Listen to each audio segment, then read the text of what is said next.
খবর দিই কল্যাণ বন্দ্যোপাধ্যায়ের খবর। কল্যাণের নয়া সাজ, কল্যাণের রাম বন্দনা চাপদানির ছবি দেখাবো। রামনবমীর শোভাযাত্রায় কল্যাণ বন্দ্যোপাধ্যায়, শোভাযাত্রায় লাড্ডু বিলি শ্রীরামপুরে তৃণমূল সাংসদে।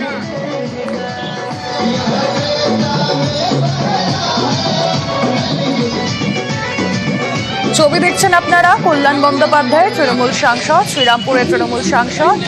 রামনবমীর শোভাযাত্রায় বেরিয়েছেন তিনি। একেবারে গেরুয়া বসন পরিহিত কল্যাণকে আমরা দেখছি, যেখানে তার রাম বন্দনার ছবি ফুটে উঠছে।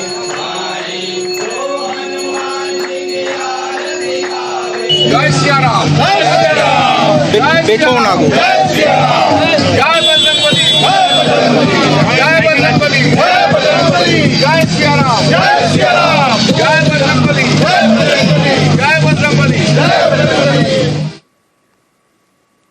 কসবায় স্বাধীনতা সংগ্রামীর আশ্রম দখল করে প্রমোটিং এর ছক কষার অভিযোগ। যে আশ্রমের সঙ্গে নেতাজির নাম জড়িয়ে সেই আশ্রমের মহিলা সদস্যদের মারধরেরও অভিযোগ। আর এতে উদ্বিগ্ন রাজ্য মহিলা কমিশন। আশ্রমের সদস্যদের সঙ্গে বৈঠক করলেন কমিশনের চেয়ারম্যান। উপস্থিত ছিল পুলিশও। পুলিশের থেকে রিপোর্ট চেয়েছে মহিলা কমিশন।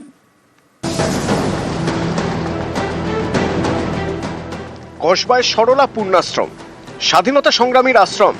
এই আশ্রম দখল করে প্রমোটিং এর ছক কষার অভিযোগ আশ্রমের মহিলা সদস্যদের মারধরও করা হয়।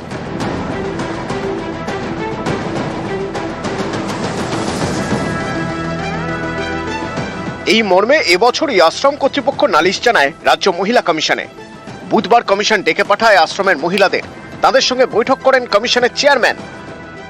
এই আশ্রম সাধারণের জন্য, জনসাধারণের জন্য, গরিব অনাথ দুস্থ মহিলা ও শিশুদের জন্য, তারা যেন উপকৃত হয়, এইটুকুই আমি চাই। ওরাও বলেন যে এই ব্যাপারটা দেখবেন, সাহায্য করবেন, এই পর্যন্ত আর কি। দেখা যাক, এরপরে পরের কাজে দেখা যাবে।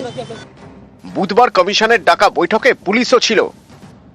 মানে পরে তাহলে কি ব্যবস্থা এখন নেওয়া হবে কোনো কিছু? মহিলা কমিশন তো বললাম নাকি মহিলা কমিশন দেখবেন। খানিকটা পার্ট এদের লিগ্যাল আছে, সেখানটা আমরা কিছু করতে পারবো না, কিন্তু হ্যারাসমেন্টের অভিযোগ আছে। সেই জন্য আমরা রিপোর্ট চেয়ে পাঠিয়েছিলাম পুলিশের কাছে। আমরা তার ভিত্তিতে ওদের ডাকি, কমপ্লেনেন্টকেও ডাকি, এবং উভয় পক্ষ মুখোমুখি কথা বলার সুযোগ পান, শোনার সুযোগ পান। ওরা আমাদের জানাবেন বলেছেন আফটার এনকোয়ারি। আশ্রম কর্তৃপক্ষের দাবি, ভুয়ো নথি দেখিয়ে 2005 সালে আশ্রমের নামে কমিটিও তৈরি করা হয়। রেজিস্টার অফ সোসাইটি তদন্ত করে সেই কমিটি বাতিল করে দিয়েছে। সরকারি দপ্তরে তারা জালিয়াতি করে অডিট রিপোর্ট থেকে ফলস কমিটি গঠন করে সমস্ত কাগজপত্র জমা দিয়েছে। রেজিস্ট্রেশনের জন্য ওরা যে অ্যাপ্লিকেশন করেছিল সেই অ্যাপ্লিকেশন বাতিল করে দিয়েছে। 1929 সালে হিন্দু বিধবাদের জন্য আশ্রম তৈরি করেন বেণীমাধব দাস। বেণীমাধব দাস ছিলেন নেতাজি সুভাষচন্দ্র বসুর শিক্ষক। তিনি বাড়িতেই আশ্রম চালু করেন। তারপর সুভাষচন্দ্র বসুর উদ্যোগে কসবায় আশ্রমের জন্য জমি পান। আশ্রম দেখাশোনা করতেন বেণীমাধব সরলার 2 মেয়ে কল্যাণী এবং বীণা। বীণা দাস ছিলেন স্বাধীনতা সংগ্রামী। এই আশ্রমই দখলের অভিযোগ ওঠে স্বেচ্ছাসেবী সংস্থার বিরুদ্ধে। আশ্রমের সদস্যদের মারধরেরও অভিযোগ ওঠে। এ নিয়েই কসবা থানার পুলিশের থেকে রিপোর্ট চেয়েছে রাজ্য মহিলা কমিশন। ক্যামেরায় মনোজ কুমারের সঙ্গে অনুপ চক্রবর্তী, নিউজ 18 বাংলা।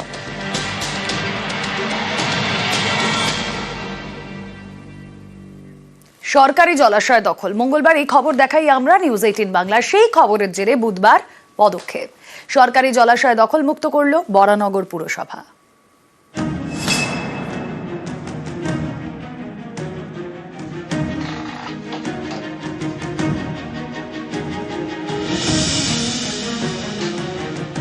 বরানগরের নিরঞ্জন সেন নগর। এখানে সিপিআইএম নেতার বাড়ির পাশেই সরকারি জলাশয়। সম্প্রতি এই জলাশয় বাঁশ দিয়ে ঘিরে দখল করে নেন তিনি। মঙ্গলবার এই খবর দেখায় নিউজ 18 বাংলা। খবরের জেরে বুধবার পদক্ষেপ। সরকারি জলাশয় দখলমুক্ত করে বরানগর পুরসভা।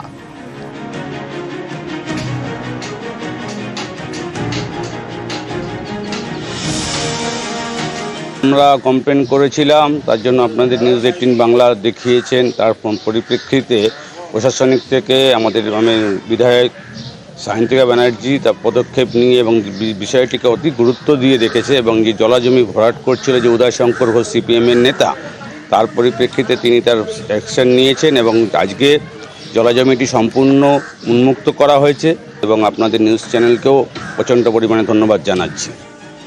মঙ্গলবার জলাশয় দখল করার খবর দেখায় নিউজ 18 বাংলা।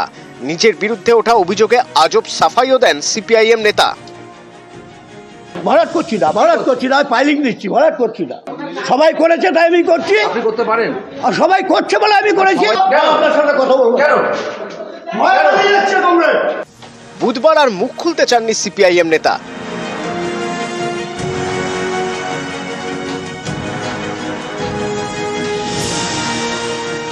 বুধবার সকালে পুলিশ এবং বরানগর পুরসভার হস্তক্ষেপে দখলমুক্ত হয় সরকারি জলাশয়।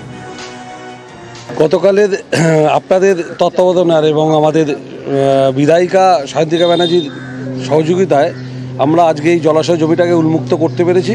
এর জন্য আপনাদের চ্যানেলকে আমরা অশেষ ধন্যবাদ জানাই। উত্তর 24 পরগনা থেকে সুবীর দে, নিউজ 18 বাংলা।